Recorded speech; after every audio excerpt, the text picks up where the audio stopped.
En esta parte final del tema vamos a ver dos de los principios más importantes del pensamiento computacional, como lo son el reconocimiento de patrones y la evaluación. Hemos dividido esta parte en cuatro secciones. En primer lugar, vamos a ver qué es el pensamiento computacional y dónde se ubica el reconocimiento de patrones y la evaluación dentro de los principios fundamentales del pensamiento computacional. Seguidamente veremos el reconocimiento de patrones de una manera bastante general para luego discutir la evaluación de la solución o de las soluciones que se plantean como parte del pensamiento computacional. Y finalizaremos con una introducción a la verificación y validación como procesos de evaluación de soluciones dentro del marco del pensamiento computacional. Recordando un poco qué es el pensamiento computacional, es el uso de herramientas conceptuales y metodológicas de la computación con una finalidad muy particular, que es la de resolver aquellos problemas que nosotros, los ciudadanos de esta sociedad digital, nos enfrentamos día a día en un mundo globalizado y que está completamente dominado por las tecnologías digitales.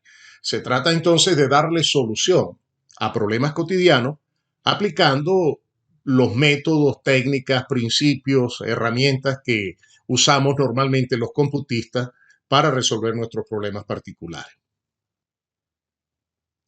El objetivo del pensamiento computacional no es otro que resolver problemas en cualquier dominio de aplicación utilizando los principios, los modelos, los métodos, las técnicas y los lenguajes que son propios de la computación, es decir, aquellos que los computistas utilizamos para resolver nuestros problemas. El pensamiento computacional entonces hace uso de principios, métodos y modelos como los siguientes: la abstracción, la descomposición, el reconocimiento de patrones, los algoritmos, el pensamiento crítico, el análisis de datos, el modelado de lenguajes artificiales, las herramientas computacionales, las técnicas de verificación y validación y otras técnicas y modelos que regularmente se usan en computación. Vemos entonces dónde podemos ubicar el reconocimiento de patrones como uno de esos principios fundamentales, al igual que las técnicas de verificación y validación que veremos seguidamente.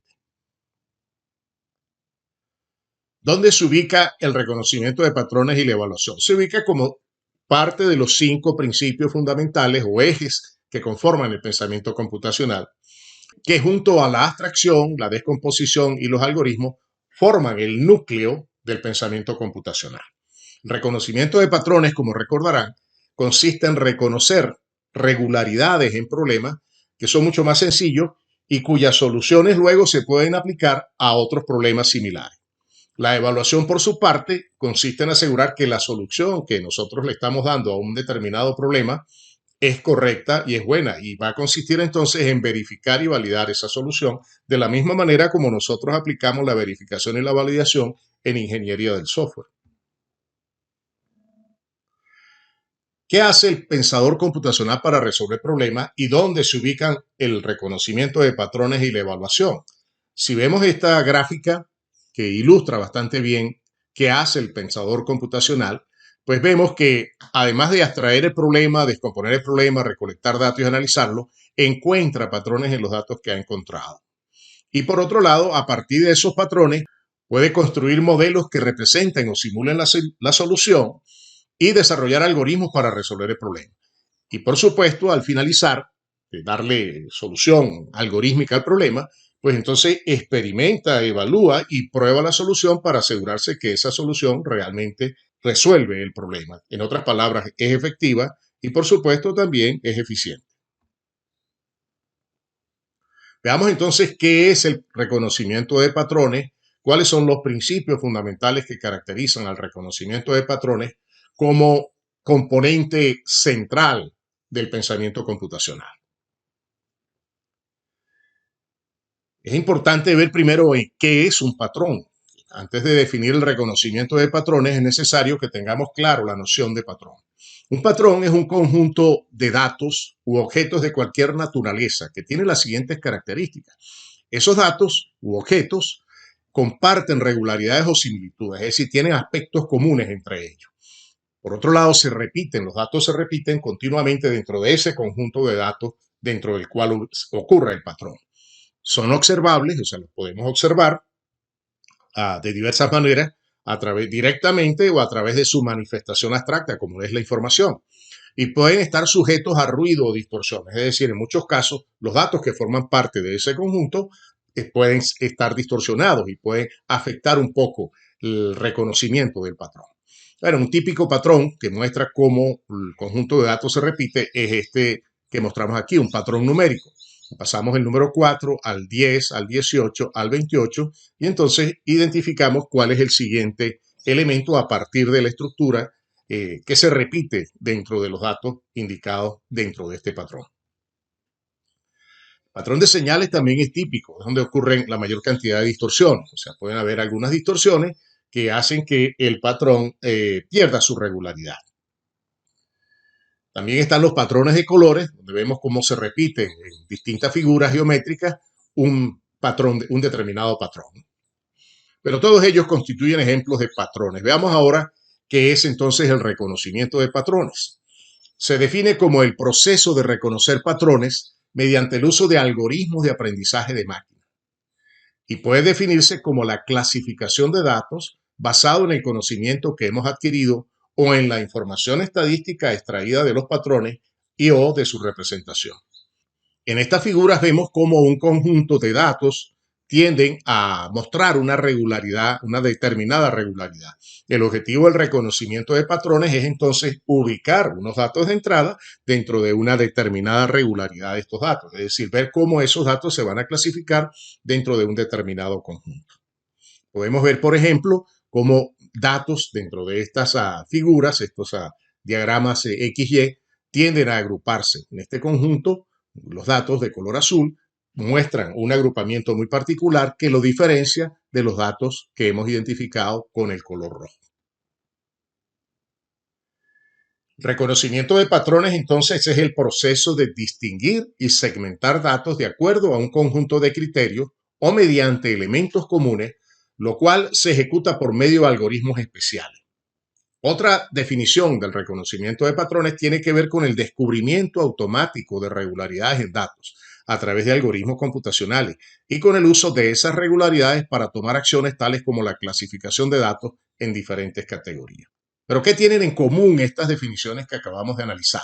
En primer lugar, el análisis y segmentación de los datos, es decir, la búsqueda de patrones en un conjunto de datos. Consiste en la localización de las regularidades en esos datos.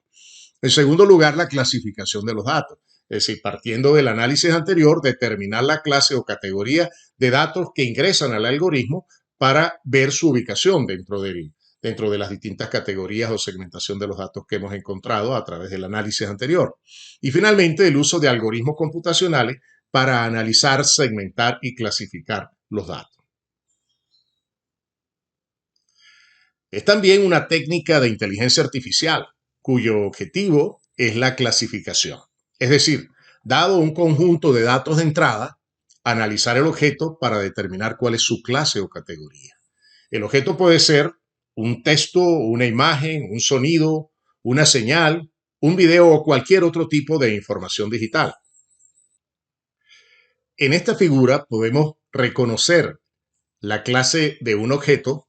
Esta figura representa a un gato que ingresa, ¿verdad?, al algoritmo de clasificación. Ese algoritmo determina que esta figura pertenece a una categoría de un tipo de animal denominado gato. O sea, el reconocimiento de patrones en términos generales va a consistir precisamente en eso. Dado un objeto de entrada, identificar cómo ese objeto de entrada se clasifica dentro de una serie de categorías que han sido previamente establecidas o determinadas a través del entrenamiento del algoritmo que hace la clasificación. Ejemplos típicos del reconocimiento de patrones son los siguientes. Determinar si un mensaje de correo es un spam o no. También determinar si la cara de una persona en una imagen se corresponde a la de un hombre o a la de una mujer. Analizar el intercambio de acciones en una bolsa de valores y predecir posibles resultados. También está el detectar el plagio de textos en publicaciones científicas, la traducción de textos en diferentes idiomas y la corrección gramatical y de estilo en libros electrónicos. así como el reconocimiento de firmas o el reconocimiento de la escritura a mano en diferentes textos. De manera que el conjunto de problemas que podemos resolver con el reconocimiento de patrones es muy amplio. La lista que está indicada aquí es simplemente una lista de carácter ilustrativo. ¿Qué utilidad y en qué consiste el reconocimiento de patrones de manera general? Pues consiste en encontrar patrones o similitudes entre un conjunto de problemas, objetos de datos, de tal manera que los patrones que se han encontrado los podamos utilizar primero para resolver otros problemas usando las soluciones asociadas a los patrones. Podamos también generalizar un conjunto de objetos que tienen propiedades comunes y reconocer el tipo o categoría de un objeto a partir de un patrón, tal como lo vimos en el ejemplo anterior. Áreas de aplicación del reconocimiento de patrones. Son muchas, pero en general las más conocidas se ubican en el reconocimiento de imágenes, en las redes neuronales, el procesamiento del lenguaje natural, procesamiento de video, procesamiento de voz y audio, el aprendizaje de máquina, la ingeniería de base de datos, la analítica de datos y el reconocimiento óptico de caracteres dentro de las distintas áreas o disciplinas en las cuales podemos aplicar el reconocimiento o se aplica el reconocimiento de patrones. ¿Cuáles son los procesos que identifican a este reconocimiento de patrones? Son básicamente cuatro. Está en primer lugar la captura, la segmentación, la extracción de aspectos y la clasificación. Si dado un conjunto de datos de entrada, el primer proceso entonces va a consistir en obtener los datos de su fuente y limpiar esos datos, es decir, eliminar el ruido, eliminar la basura que está contenida dentro del conjunto de datos que se quiere analizar. Seguidamente se hace la segmentación, que va a consistir en determinar los aspectos que se van a medir, analizar los datos en función de los aspectos que se han seleccionado y encontrar patrones en los datos analizados. Se sigue entonces la extracción de aspectos, es decir, medir los aspectos del objeto que se va a clasificar y finalmente encontrar la categoría o clase a la cual pertenece el objeto que ingresó al algoritmo como un objeto o un dato de entrada. La decisión, por supuesto, va a ser la ubicación de los datos de entrada o del objeto que ingresó al algoritmo dentro de una de las categorías que se han obtenido a través del proceso de segmentación.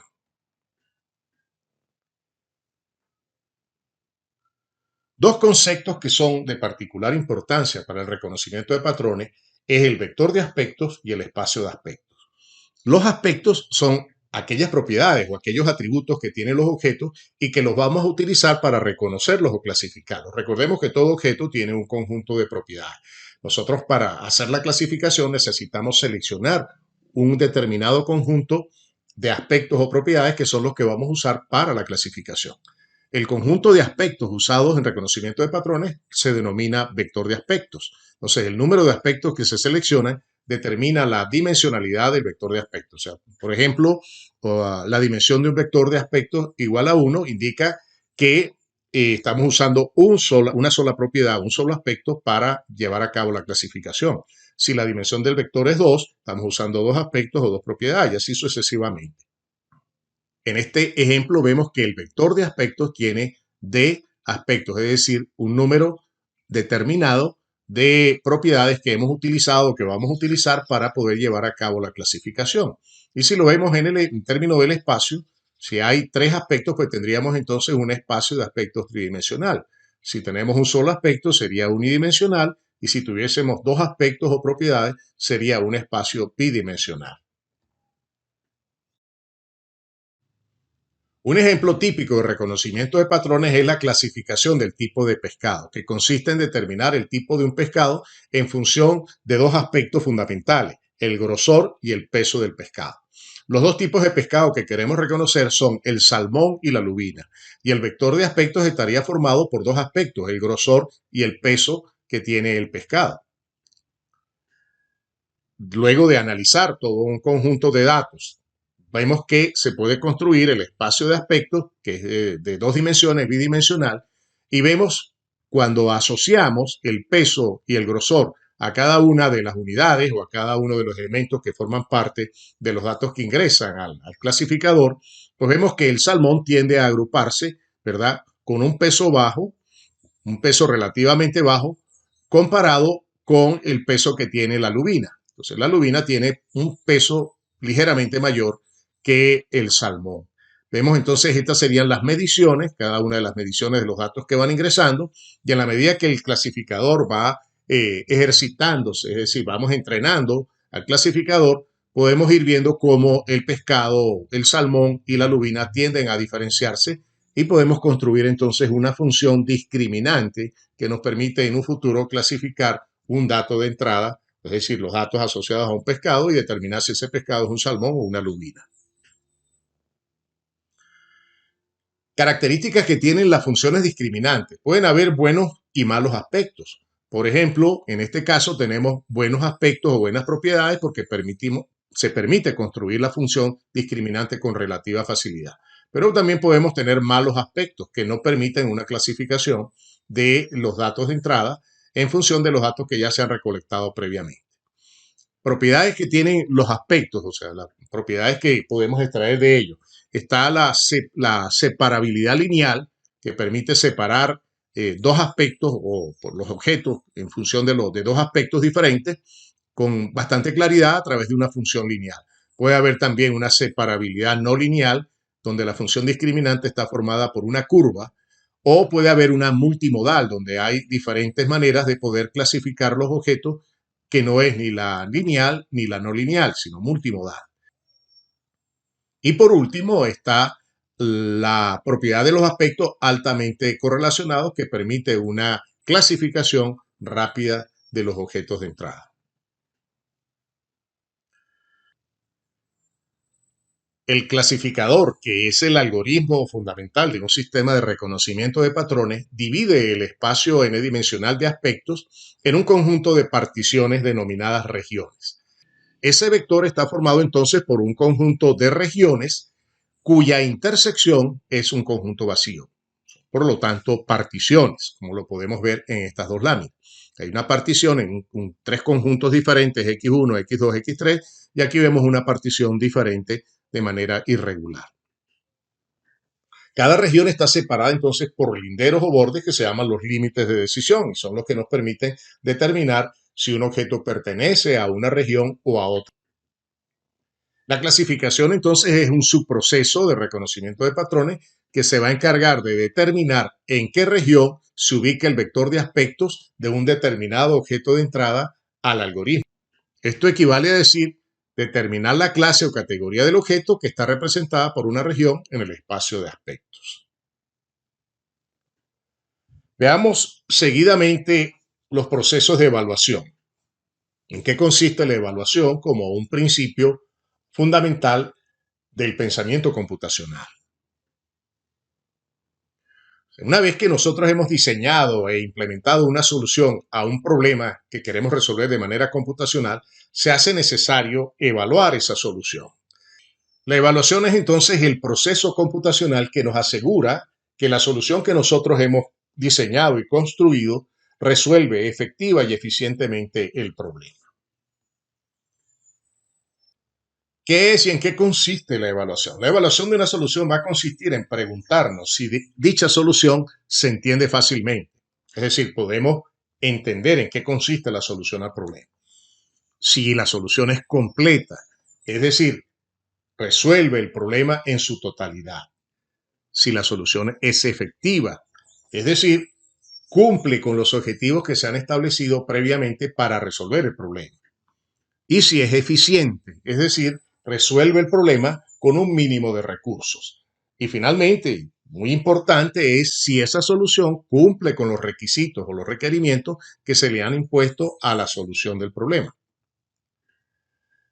¿Qué atributos podemos usar para determinar la calidad de una solución? Bien, podemos usar el estándar ISO/IEC 9126 que se aplica en ingeniería de software para determinar la calidad de una solución informática.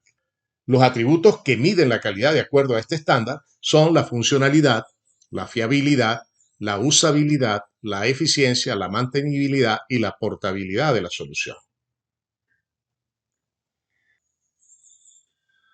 Una solución que no se entiende fácilmente se debe a varias razones. Se debe esencialmente a que el problema no se descompuso de manera apropiada.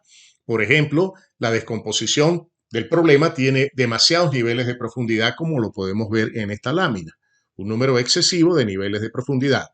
Por otro lado, puede deberse también a que la jerarquía de descomposición está desbalanceada. Es decir, algunos de los caminos de solución son más cortos que otros, como podemos ver en esta figura. Y finalmente, a que los subproblemas de un mismo nivel difieren significativamente en tamaño y alcance. Es decir, cuando hemos dividido el problema en subproblemas, algunos de esos subproblemas difieren en tamaño y en complejidad con respecto a otro subproblema del mismo nivel de abstracción. La solución es incompleta también si algunas de las partes del problema se dejaron fuera de la solución, es decir, no resuelve la totalidad del problema, no cumple con todos los requisitos que se le han establecido. Por otro lado, una solución no es efectiva si no logra alcanzar sus objetivos, es decir, si no resuelve el problema para el cual se diseñó o implantó. La solución no es eficiente si consume más recursos de cómputo, almacenamiento o de tecnología de los necesarios o establecidos en los requisitos. Es decir, sus costos de desarrollo, uso o operación de la solución son muy elevados. Finalmente están los procesos de verificación y validación que podemos usar como procesos de evaluación. La verificación y la validación son procesos de gestión de calidad que se utilizan con mucha frecuencia en distintas áreas de la computación para evaluar la calidad de un producto informático. Estos procesos nos permiten asegurar que la solución de un problema satisface los requisitos que se han establecido previamente y que los interesados en la solución están satisfechos con dicha solución. La verificación y la validación tienen entonces dos objetivos principales. En primer lugar, descubrir los errores o defectos en la solución que nosotros pretendemos darle a un problema computacional y evaluar si la solución producida es utilizable en su ambiente operacional. Entonces, verificación y validación van a ser entonces dos procesos que van generalmente unidos, van de la mano, pero que difieren en sus objetivos. La verificación responde a las siguientes preguntas. ¿Estamos construyendo la solución del problema correctamente? Es decir, lo estamos haciendo bien. Mientras que la validación responde a un conjunto de preguntas diferentes. Es decir, ¿estamos construyendo la solución correcta? ¿Es esa la solución correcta? ¿Es lo que el cliente o el interesado realmente necesita para resolver su problema? Entonces, la validación la determina el usuario, mientras que la verificación la determina el constructor o desarrollador de la solución. Hay técnicas que se emplean para verificar y validar las soluciones. Están las técnicas estáticas y las técnicas dinámicas. Entonces, las técnicas estáticas aplican a cualquier producto durante el desarrollo de una solución y consiste en revisar o analizar el producto, puede ser un diseño, puede ser un modelo o puede ser el producto ya final, para determinar si satisface los requisitos y cumple con el propósito. Las técnicas dinámicas, a diferencia de las estáticas, aplican al producto final. Es decir, para poder aplicar una técnica dinámica es necesario tener el producto ya elaborado y requiere la ejecución o la puesta en operación de esa solución para encontrar posibles fallas. Veamos a continuación las técnicas estáticas con un poco más de detenimiento. Las técnicas estáticas consisten en revisar o analizar formal e informalmente, generalmente productos intermedios, es decir, especificaciones, diseños, planes, código, antes de que la solución se construya. Y van a permitir la verificación de la correspondencia de esos productos con sus especificaciones o requisitos iniciales. No requieren, por lo tanto, la ejecución de la solución, la puesta en operación de la solución. Y se van a basar en el examen del producto y en la detección de errores antes de que ese producto sea implementado. Técnicas que normalmente se usan como técnicas estáticas están las revisiones y las auditorías. Las revisiones pueden ser revisiones hechas por los gerentes que financian la construcción de la solución del producto, revisiones por parte del equipo técnico o inspecciones que ocurren a partir de una lista determinada de fallas que se pueden revisar durante la evaluación o la revisión, o recorridos estructurados de un documento, de un diseño o del mismo código que representa la solución del problema. Las técnicas dinámicas, por su lado, van a consistir en probar la solución. O sea, a diferencia de las técnicas estáticas, Las técnicas dinámicas sí requieren que la solución esté ya implementada. Entonces, una vez que la solución ya está operando, está implementada, puede poner en funcionamiento, ejecutamos la solución con el propósito de localizar errores.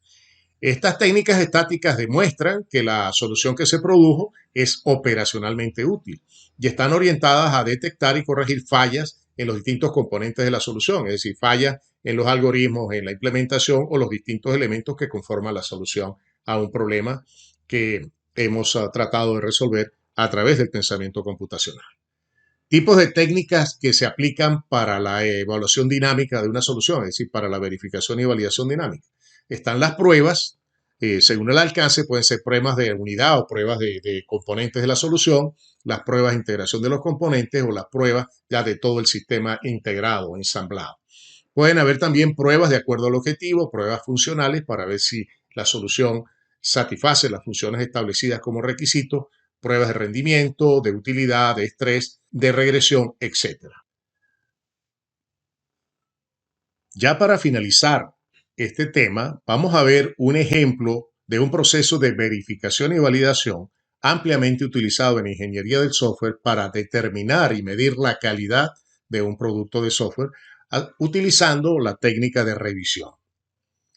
Este proceso de revisión de software toma como entrada el producto que se quiere evaluar y como salida pues está el producto corregido y una lista de defectos encontrados que se utilizan para corregir el producto. El objetivo del proceso es detectar los defectos en los productos de software que se han elaborado en un determinado proyecto de desarrollo de aplicaciones. Para llevar a cabo este proceso empleamos un conjunto de reglas, como pueden ser los métodos, los planes, los estándares de gestión de calidad. Y como el proceso es un proceso que está organizacionalmente muy bien estructurado, pues en él participan entonces varias personas con roles muy bien definidos. El primer rol es el rol del coordinador del grupo de revisión, que se encarga de controlar la ejecución del proceso. Hay un grupo de revisión, que es el que va a efectuar la revisión del producto que ingresa al proceso y para ello va a utilizar un conjunto de herramientas, técnicas, métricas y plantillas que facilitan el proceso de revisión. Y en muchos casos podrá utilizar también una lista de chequeo que nos permite verificar con relativa facilidad las propiedades o las características que tiene el producto que nosotros queremos evaluar. ¿Cuáles son las funciones que ejecutan estos roles? Bueno, en primer lugar hay varios roles. Sí. Está el rol de coordinador de revisión, que es el que coordina al grupo de revisión, y dentro del grupo de revisión van a haber participantes, generalmente usuarios, va a haber los desarrolladores del producto y vamos a tener un rol importante que es el secretario del grupo de revisión que se va a encargar de tomar las notas relativas para determinar cuáles son o documentar cuáles son las fallas y errores que hemos encontrado durante el proceso de revisión. ¿Cuáles son las funciones de cada uno? Pues bien, el coordinador se va a encargar de planificar la revisión, de distribuir el material que se quiere evaluar, de coordinar las sesiones de revisión, de hacerle un seguimiento a las correcciones y de elaborar las listas de chequeo para poder llevar a cabo las revisiones del producto en base o las inspecciones en base a una lista de chequeo. El secretario se va a encargar por su lado de tomar notas durante la revisión y de elaborar la lista de errores encontrados. El participante se va a encargar de revisar el producto individualmente y de revisar el producto durante el proceso o la ejecución de la revisión como tal. El desarrollador, por su parte, si es necesario, el desarrollador expone las características del producto durante la sesión grupal, es decir, durante la sesión de revisión, y se encarga de corregir los errores o defectos que se hayan encontrado. Veamos seguidamente el proceso interno, es decir, el conjunto de actividades y tareas que el grupo de revisión del producto tiene que seguir para llevar a cabo la detección de errores y hacer las correcciones debidas del producto que se ha construido como solución a un problema. Este proceso se divide generalmente en tres partes: antes de la revisión formal, durante la revisión formal y después de la revisión formal. Y por otro lado, esta secuencia de pasos que vamos a ver a continuación son repetitivas, es decir, se repiten un número determinado de veces para determinar que el producto que nosotros hemos evaluado realmente le da solución al problema. Entonces, las actividades que se siguen para revisar el producto concretamente un producto de software, son las siguientes. Primero, la planificación de la revisión. Esto lo hace el coordinador. De aquí se genera un cronograma de revisiones, porque para revisar un producto no necesariamente se tiene una revisión, pueden haber varias revisiones que se llevan gradualmente, dependiendo de la magnitud del problema que se quiera evaluar, de la solución que se quiera evaluar. Luego, cada participante del grupo de revisión revisa individualmente el producto antes de asistir a la sesión propiamente dicha de revisión. Durante la sesión de revisión, el grupo completo revisa el producto y de allí genera una lista de defectos encontrados. Esa lista de defectos encontrados, una vez finalizada la sesión, se le entrega al desarrollador del producto para que él realice las correcciones al producto. Una vez que el producto ha sido corregido, tenemos que determinar si es necesario revisarlo de nuevo para poder asegurarnos de que el producto corregido realmente satisface o provee la solución al problema que dio origen a la construcción de esta solución. En esta parte final del tema 7, como pudieron apreciar, hemos descrito un proceso tecnológico como lo es la revisión de software. Esa revisión de software la hemos caracterizado como un proceso y la hemos modelado acudiendo al lenguaje UML, en particular a la notación de Ericsson y Penker, para definir varios aspectos relacionados con el proceso. Repito esta última parte para que vean cómo nosotros podemos modelar un proceso de un producto tecnológico o un proceso de una tecnología con el lenguaje de modelado UML. El diagrama de proceso que vemos en esta lámina nos describe los objetivos de la tecnología, las entradas que tiene, las salidas que tiene, las reglas que regulan el proceso y los actores que intervienen junto con los recursos necesarios para poder ejecutar este proceso. Luego está el modelo de actores. El modelo de actores identifica quienes utilizan, que desarrollan o operan la tecnología. Y finalmente está el proceso propiamente dicho, es decir, el conjunto de actividades que se requieren para poder bien utilizar, crear o aplicar la tecnología que queremos describir. Bien, con esto finalizamos entonces nuestro recorrido por el pensamiento computacional.